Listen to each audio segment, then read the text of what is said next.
ఇక వరంగల్ శివనగర్లో దారుణం చోటు చేసుకుంది. ప్రేమ వ్యవహారంలో మధ్యవర్తిగా వ్యవహరిస్తున్నాడన్న కారణంతో ఓ యువకుడిపై అమ్మాయి సోదరుడు అతని స్నేహితుడు కత్తితో దాడి చేశారు. శివనగర్ సమీపంలోని చింతల్ రోడ్ విద్యుత్ సబ్ స్టేషన్ వద్ద ఈ ఘటన జరిగింది. అయితే కత్తిపోట్లతో తీవ్ర గాయాల పాలైన యువకుడిని స్థానికులు ఠావుటిన వరంగల్ ఎంజీఎం ఆసుపత్రికి తరలించారు.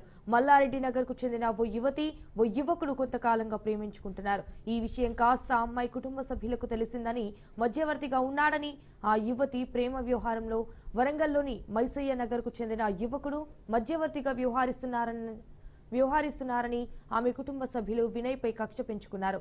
అయితే ఈ క్రమంలో యువతి సోదరుడు ఇదివరకు వినయ్తో గొడవపడ్డాడు. ఈ క్రమంలో మరోసారి ఇద్దరి మధ్య ఘర్షణ జరిగింది.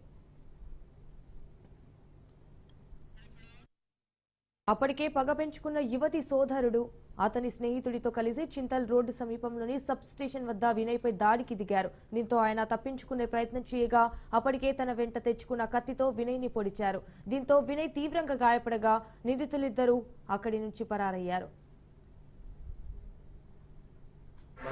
డీజే అఖిల్ అని చెప్పేసి ఆయన ఫోన్ చేసి మాట్లాడదాం 10 నిమిషాలు, నేను ఆఫీస్లో ఉండి నేను వస్తానని చెప్పేసినా కానీ నాకు పదే ఫోన్ చేసినా కానీ 10 నిమిషాలు వస్తానని చెప్పి మాట్లాడదామని చెప్పి పిలిచిందన్న. పోయేసరికి మాట్లాడదామని చెప్పి తీసుకుపోయి లోపల తీసుకుపోయి కత్తి తీసుకొని వచ్చింది వాళ్ళ బామ్మర్తి, బక్కకిల్ వాళ్ళ బామ్మర్తి జండు పాల్సర్ కత్తి తీసుకొని వచ్చి నన్ను కూడా పొడిచింది. ఇక్కడ వచ్చి నేను కట్లో పొడుస్తా అంటే నేను తప్పించుకునేసరికి నాకు ఇసరికి తాగింది. అయినా కూడా అంతలోపే ఈ బక్కకిల్ అయినా కూడా నకిల్ డస్ట్ మన చైన్స్ అది తీసి నన్ను ఇక్కడ గుద్ది ఇట్లా వేసి రోడ్డు మీదకి నేను పరిగెత్తా, నన్ను అలసిపోయి కొడతా అంటే నేను రోడ్డు మీదకి వెళ్తా కూడా నన్ను రోడ్డు మీద దొరకబట్టి మెయిన్ రోడ్డు మీద కొట్టిళ్ళు అందరూ చూసింది. అక్కడ ఒక అబ్బాయి వాళ్ళిద్దరు లవ్ చేసుకున్నారు. ఆ లవ్ చేసిన ముచ్చట నాకు తెలియదు, నాకు సంబంధం లేదు.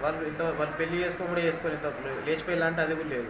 వాళ్ళు పెళ్లి చేసుకోవాలి, ఏం చేసుకోవాలి, వాళ్ళకి ముచ్చట తెలిసిందని చెప్పి నేను మధ్యలో అని చెప్పేసి నాకేం తెలియదు నన్ను పట్టుకొచ్చి నాకు బక్కకిల్ డీజే అఖిల్ అని చెప్పేసి ఆయన ఫోన్ చేసి మాట్లాడదాం 10 నిమిషాలు, నేను ఆఫీస్లో ఉండి నేను వస్తానని చెప్పేసినా కానీ నాకు పదే ఫోన్ చేసినా కానీ